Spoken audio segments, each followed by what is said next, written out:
Le fait d'être baptisé dans sa croix, dans sa passion et dans ses souffrances est quelque chose de très pratique tout au long du chemin. Quel que soit le moment où ces problèmes sont entourés, clairement définis et deviennent les points sur lesquels toute autre chose est suspendue et sont traités devant le Seigneur sur cette base, rien n'est possible à moins que cela soit résolu. Quand il en est ainsi, et que nous avons réellement des traitements très approfondis avec le Seigneur sur le problème sur lequel il a mis son doigt, sur lequel il a mis sa croix, et qui nous amène dans la passion de ce problème. Dans un sens, nous commençons alors à comprendre la signification de la croix de Christ pour lui-même, ce qu'il a affronté de tout l'univers d'obstruction et de limitation au plein dessein de Dieu. Tout était inclus là, mais à présent, c'est la mise en œuvre. C'est appliquer le calvaire. C'est mettre en pratique l'union avec Christ dans sa mort. Et le résultat? Eh bien, comme je le dis, la libération. Combien je suis restreint jusqu'à ce qu'il soit accompli. Et nous pouvons dire cela de manière très véridique sur ce sujet-ci et celui-là, combien j'étais bloqué, retenu, jusqu'à ce que la croix ait permis ma délivrance. Sur ceci ou sur cela. La croix est le moyen de la délivrance. Mais il s'agit d'une coupe et d'une coupe amère. C'est dans sa mort.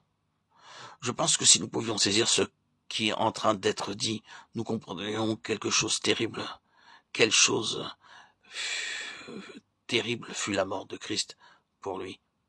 Aujourd'hui, nous pensons à sa mort, sa croix, sa crucifixion, ses souffrances, et à leur aspect et étape. Mais oh, chers amis, nous avons seulement à traverser la croix sur un point de nos vies pour être réduits en pièces.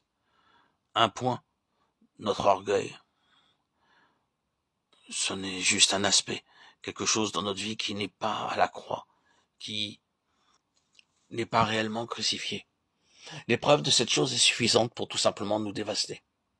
Pensez que dans sa croix, il a résumé tout ce genre de choses. Qui peut les compter? Qui peut se les rappeler? Qui peut les sonder? Toutes ces choses étaient concentrées dans sa croix lorsqu'il a été fait pécher pour nous.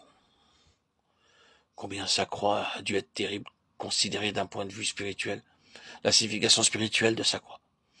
Il n'est pas étonnant que son corps physique, même, se soit brisé sous son effet. La tension était trop forte pour son âme dans son sang, et il s'est brisé. Oui, mais quelle merveilleuse chose à travers ce brisement. Quelle délivrance. Voyez avec quoi j'aimerais terminer ceci. Le résultat, la conséquence, la puissance monumentale qui est descendue sur la terre était proportionnelle à l'immensité de la chose qui fut accomplie à la croix. La croix est une chose immense. Les souffrances de Christ sont des souffrances incommensurables. Personne d'autre n'aurait pu supporter même une part de ces souffrances sans être désintégré. Énorme. Ainsi, l'effet de la croix a dû être proportionnel avec cela, tellement efficace, tellement significatif, tellement irrésistible. Bien, à quoi cela revient-il en fin de compte? Que vous et moi devons avoir une nouvelle compréhension de la signification de la croix. Nous devons entrer avec plus de compréhension dans la signification de la croix de notre Seigneur Jésus. La croix n'est pas uniquement la base élémentaire de la vie chrétienne où, à la croix, nous avons d'abord vu la lumière et le fardeau de notre péché s'est éloigné. Et voilà le début et la fin de la croix. Ne commettez pas l'erreur. Il s'agit juste du commencement. Mais ici, la croix n'est pas pour notre appauvrissement. Ce n'est pas quelque chose qui doit être un poids qui nous brise. La croix du Seigneur Jésus est destinée à être le moyen de notre libération, de notre développement, de notre évasion. Je suis venu jeter un feu, nous dit le Seigneur. C'est le but incidemment par rapport au but, la passion. Mais il s'agit uniquement d'un moyen, ce n'est pas la finalité. La finalité est le but achevé. Mais c'est constamment à travers la croix, toujours sur le terrain de la croix. L'élargissement, l'expansion, la croissance en puissance, en efficacité et toutes ces choses. La croix a apporté dans nos vies ces réalités très concrètes. Si le Seigneur nous conduit à travers un temps difficile et que vous ressentez que tout se brise, se détruit, se vide, croyez vraiment que si le vendredi saint dit une seule chose, si le calvaire dit une seule chose, Cela dit ceci, que cette souffrance, que cette mauvaise période, dans le plein dessein de Dieu, vise directement la délivrance et le développement, croyez-le. Vous pouvez le contrecarrer, vous pouvez entraver le dessein de Dieu, mais c'est son but. Et c'est ce qu'il entend par là. Il ne s'agit pas de restreindre, de limiter, d'écraser. C'est la libération qui est en vue.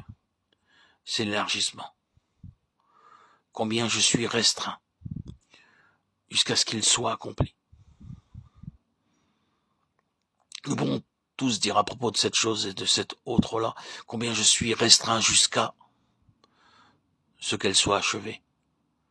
Quand cette chose sera achevée, cette nouvelle application de la signification de la croix, alors je serai élargi, je serai libre. Il y aura quelque chose de plus du Seigneur dans la vie et le service. Il y aura plus de feu puissant.